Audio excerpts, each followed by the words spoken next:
पाप का परिभाषा क्या है? What is sin? बाइबल में पाप को परमेश्वर की व्यवस्था का उल्लंघन कहा गया है, जो 1 यूहन्ना 3:4 में देखने के लिए आपको मिल जाएगा। परमेश्वर की महिमा तक ना पहुंच पाना, रोमियो 3:23 में आपको देखने के लिए मिल जाएगा। इसमें लिखा है कि मतलब पाप का अर्थ, सीधी और सिंपल अर्थ यह है कि परमेश्वर की इच्छा के खिलाफ सोचना, परमेश्वर की इच्छा के खिलाफ कहना, परमेश्वर की इच्छा के खिलाफ करना। हम क्या सोचते हैं कि हम परमेश्वर की इच्छा के खिलाफ जो गलत काम करते हैं वही बेसिकली जो कर्म में करते हैं वही पाप है। लेकिन वास्तव में जो हम गलत सोचते हैं, परमेश्वर के विरुद्ध में जागी जो हम कहते हैं गलत, वही पाप है। मैं आपको एक एग्जांपल देती हूँ। अगर आप किसी औरत को, लड़की को देखकर गलत सोचते हैं उसके बारे में, गंदी गंदी चीजें, लेकिन आप करते नहीं, कर्म में नहीं करते हो, सिर्फ सोचते हो, तो भी वो पाप है। अगर मुंह में कुछ बोलते हो तो भी पाप है।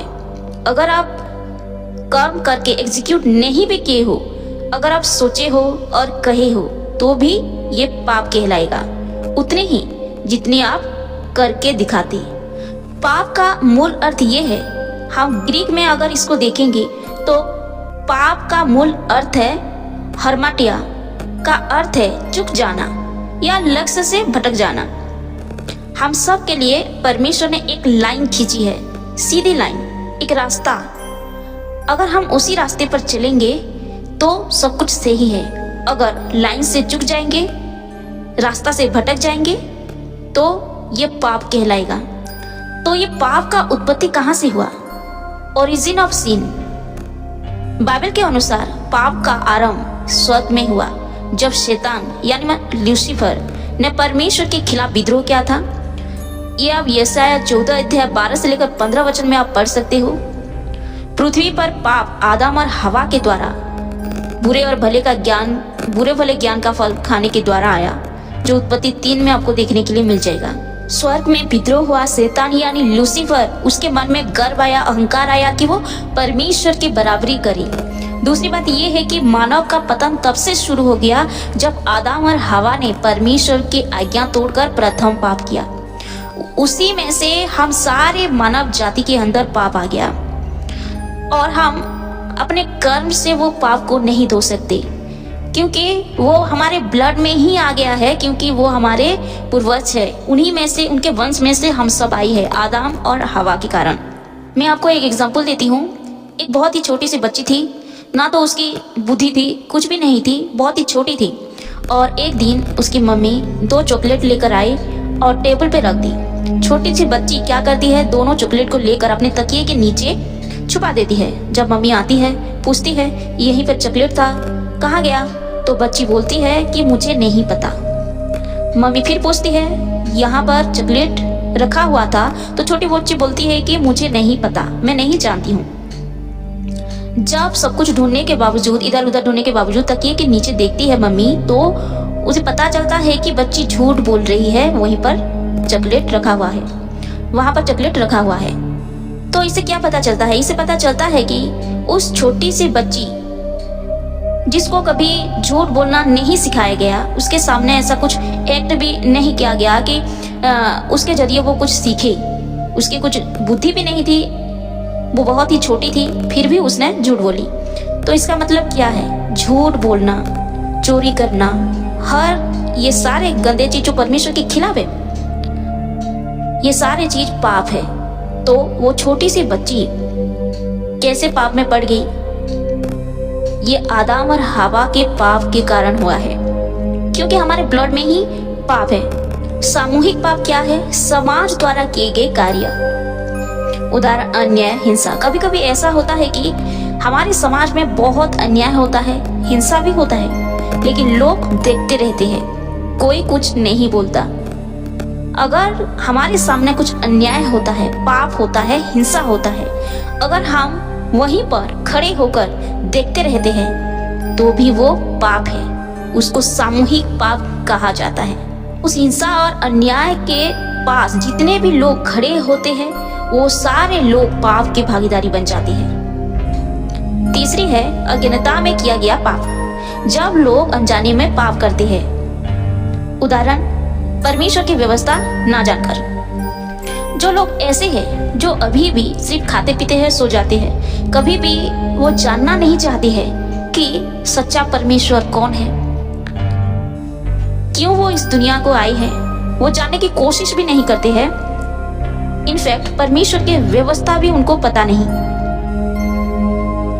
तो इसे इग्नोरेंस कहा जाता है। वो लोग क्लेम नहीं कर सकते कि हमें नहीं पता। अंत के दिनों में ये सारी चीजों का जजमेंट होगा। कोई क्लेम नहीं कर पाएगा कि मुझे नहीं पता, क्योंकि परमेश्वर ने हमें बुद्धि दी है, हमें ताकत दी है, सोचने की शक्ति दी है, हमारी इच्छा शक्ति है। हमें ढूंढने की जरूरत है कि सच्चा परमेश्वर कौन है। अगर हम नहीं ढूंढते कि कौन है जो हमारे अंदर सांसें दिए है, कौन है जो हमें इस दुनिया में भेजे है, क्यों भेजे है, कुछ तो उद्देश्य होगा, लक्ष्य होगा। अगर ये सारी चीजें जानने की कोई कोशिश नहीं करेगा तो वो भी अंत के दिनों में परमेश्वर का वचन उसको दोषी ठहराएगा। तो पाप के प्रभाव क्या होता है? Consequences of sin. पाप के 3 प्रमुख प्रभाव होते हैं। सबसे पहली बात ये होता है कि पाप के मजदूरी तो मृत्यु है। रोमियो 6:23 में लिखा है कि जब हम पाप करते हैं, पाप में पड़ जाते हैं, तो सबसे पहला चीज ये होता है कि हम परमेश्वर से दूर हो जाते हैं, परमेश्वर से अलगाव हो जाते हैं। हम उसके करीब नहीं जाते, उल्टा दूर हो जाते हैं जब हम पाप करते हैं। दूसरी बात ये है कि आत्मिक रीति से हमारी मृत्यु हो जाती है। हम आत्मा में मर जाते हैं। शरीर तो होता है कि हम ऐसे ही चलते फिरते रहते हैं, खाते पीते हैं, लेकिन आत्मा में हमारी मृत्यु हो जाती है। पाप का परिणाम आत्मा की मृत्यु है। तीसरी बात यह है कि भौतिक और नैतिक पतन होता है। यानी जब हम पाप करते हैं, पाप के कारण संसार में दुख आता है, बीमारी आता है और मृत्यु छाई जाती है। कुछ बीमारी होता है, कुछ सारी चीजें होता है, दुख दर्द आता है। ये बेसिकली कभी कभी हमारे पाप के कारण भी आता है। बाइबल में पाप और मनुष्य के स्वभाव के बारे में, ह्यूमन नेचर एंड सीन के बारे में क्या लिखा है? रोमियो 5:12 में लिखा है, बाइबल के अनुसार सभी मनुष्य पापी स्वभाव के साथ जन्म लेते हैं। जो मैं आपको उदाहरण दी, उसी उदाहरण के साथ ये वचन ठीक बैठती है। रोमियो 5:12 में लिखा है, बाइबल के अनुसार सभी मनुष्य पापी स्वभाव के साथ जन्म लेते हैं। हम जन्म से ही पापी है और हमारे स्वभाव भी पाप के कारण वैसे पापी स्वभाव का हो जाता है। आदम का प्रभाव मैं आपको बताई, आदम के पाप ने समस्त मानव जाति को पापी बना दिया। मानव की प्रवृत्ति परमेश्वर से दूर जाने की होती है पाप के कारण। तो हम इस पाप से कैसे बच सकते हैं? क्या करें जो इस पाप से बच सकते हैं? पाप से उद्धार का मार्ग, सल्वेशन फ्रॉम सिन, एक ही है। यीशु मसीह ने अपने बलिदान द्वारा पाप से उद्धार का मार्ग दिखाया है। ये हम सब मानव जाति के लिए गुड न्यूज है, शुभ समाचार है, सुसमाचार है। यही है कि परमेश्वर ने हमारे पापों के लिए अपना जान दिया क्रूस पर। हमारे अधर्म के कारण वो कुचला गया, हमारे कारण उस पर कोड़े पड़ी, ताड़ना पड़ी, क्योंकि उसके मार खाने से हम चंगे हो जाए। हाँ मेरे प्रिय भाई और बहनों, जिस पाप के कारण बाइबल में लिखा है पाप की मजदूरी तो मृत्यु है, हम मृत्यु में चले जाते। उस क्रूस पर जिस जगह पर परमेश्वर थे, उसी जगह पर हम होते अगर परमेश्वर यीशु मसीह नहीं होते। लेकिन हमारे लिए गुड न्यूज है कि देखो, जिस अनुग्रह के अधिकारी मतलब लायक भी हम नहीं है, परमेश्वर ने हम पर अनुग्रह किया, हम पर दया किया और परमेश्वर ने हमारे पापों के कारण अपना जान दिया, बलिदान दिया, ताकि हम उस पाप से छूट जाए और अनंत जीवन पा सके।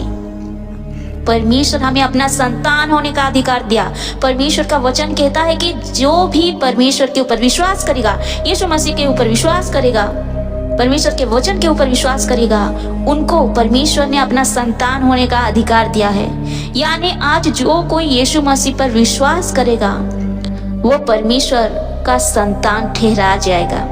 जो भी अपने पापों को अंगीकार करेगा, परमेश्वर के ऊपर विश्वास करेगा, पश्चाताप करेगा, परमेश्वर उसको उद्धार देगा। क्यों यीशु मसीह पर विश्वास करना है? क्योंकि मार्ग, सत्य और जीवन सिर्फ और सिर्फ यीशु मसीह है। बिना उनके द्वारा कोई पिता के पास नहीं पहुंच सकता, स्वर्ग भी नहीं जा सकता। तो वही एक रास्ता है, वही एक मार्ग है। इसलिए हमें जरूरी है कि यीशु मसीह पर विश्वास करना है ताकि हम सल्वेशन को पा सके, स्वर्ग जा सके। तो हमें आत्मिक संघर्ष, स्पिरिचुअली स्ट्रांग कैसे होना है, पाप के खिलाफ लड़ाई कैसे करना है।